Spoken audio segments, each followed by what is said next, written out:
Magaganda po. Magaganda po yung mga readings natin sa araw na ito. Pero pabayaan po ninyong pipiliin po natin yung ating response. Yung ating response number 31, Ingino, ingata nakatangan. Ingino, ingata nakatangan.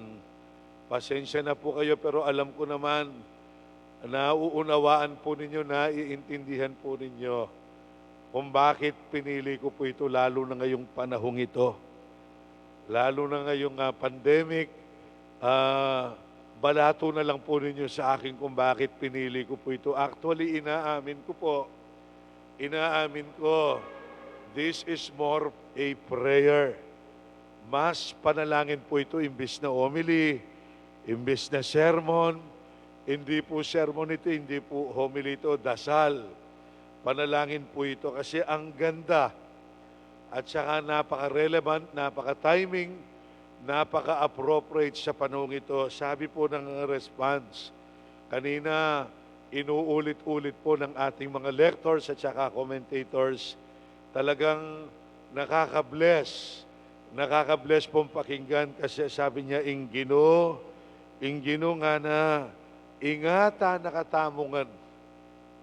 Itamungan. Gana-gana.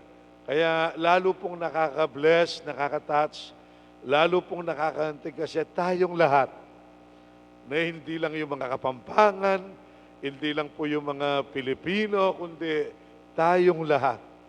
Ingino nga na, ingata nakatamungan. Ingata nakatamungan, kung ipagpapatuloy ko po, sabi niya, antiing pamaningat na ning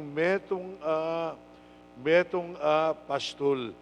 Sa YouTube po at saka sa atin pong mismong cellphone, apakarami na po nating nakitang picture, image, yung pong profile ng Good Shepherd, ng mabuting pastol. Isa sa pinakamaganda at saka talagang pinaka-touching, pinaka-inspiring, at saka very encouraging and very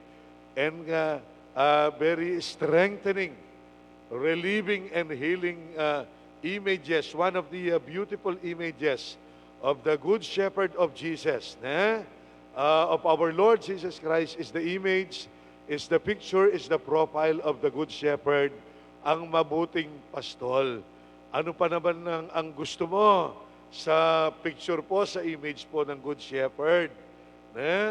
Talagang yakap-yakap tayo ng Good Shepherd, ng mabuting pastol. Safe na safe tayo. Safe na safe tayo. Ligtas na ligtas tayo. Sa Good Shepherd Memorial Park po, kapag pumapasok ka, ang laki. Napakalaki po ng picture, ng image ng Good Shepherd. Makikita mo doon, yung mabuting pastol talagang yakap na yakap, talagang malapit na malapit sa dibdib ng mabuting pastol, talagang napaka-intimate ng yakap. Yung talagang safe na safe ka, ligtas na ligtas ka. Yan po yung tugon natin ngayon. Yan po yung response natin ngayon, number 31, Ingino nga na, ingata nakatangan. Iingatan tayong lahat. Tayong lahat iingatan niya. Pero magtatapos na po ako, malakas ang aking paniniwala. Lalo tayong i-bless ng Good Shepherd, lalo tayong babasbasan, iingatan, ililigtas, sasagipin ng Good Shepherd kung tayo rin iingatan natin ang ating mga kapwa. Iingatan natin, ililigtas, sasagipin ang ating mga kapwa, ang ating mga kababayan, ang maraming bata, ang maraming kabataan, pati na po yung mga frontliners, health workers. Kung nababawasan yung kanilang mga pasyente, nagkaka-break sila, nakakapagpahinga sila, nakakabawi sila. Kaya marami po ang maliligtas natin, masasagip natin kapag tinutularan natin, pinaparisan natin ang mabuting pastol, iniingatan niya tayong lahat, tayo rin. Ang dami-dami natin. Ang dami-dami natin. Kaya kung tayo pong lahat magsasagip, magliligtas, ang pagsasagip natin, pagliligtas natin, iyan ang pag-iingat natin. Kasama yan sa essential natin pag-iingat. Alam nyo, huwag kayong matakot. Huwag kayong matakot, huwag kayong magnervyos, huwag kayong masyadong mag-worry. Magdasal. Magdasal, manalangin. Tingnan nyo, apakaswerte nyo kayong pong mga nagsimba. Nataong kayo dito sa response na ito. Actual at saka konkreto na. Pero, siyempre po, kung talagang masamang-masama, ang pakiramdam mo, hindi ka kailangang magsimba sa loob ng simbahan. May online tayo.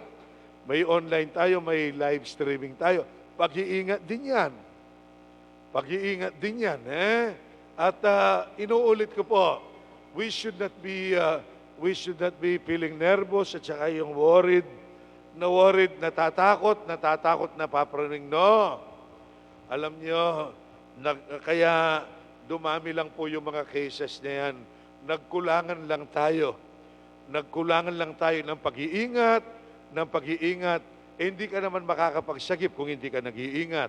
Hindi ka naman makakatulong, makakadamay. Hindi ka naman makakaligtas kung hindi ka mag-iingat. Kaya nagkulang lang tayo. Nagkulang lang tayo sa pag-iingat. Kaya dumami yung cases na yan. Napakarami po natin, ang dami-dami natin. Kung tayo pong marami, mag-iingat tayo. Makikita nyo, mababawasan yan. Makokonti na yan. Mababawasan na yan. Kaya yung pong tamang-tama. Love na love talaga tayo ng Panginoon. Tamang-tama yung kanyang reading, yung kanyang mabuting balita, tamang-tama. Yung tugon, number 31, inggino nga na ingata na katamungan. Ingata na katamungan, antiing pamaningat ning meto nga pastul, kingkeyang kaawan. Kasama na po yung nasa mga hospitals, nasa facilities, sa Del Rosario, kasama kayo sa dasal, gagaling po kayo. Lalakas po kayo, makakabawi kayo, lalong-lalo na yung Malones family. Magsitayo po kayo, please stand. Panalangin ng Malda.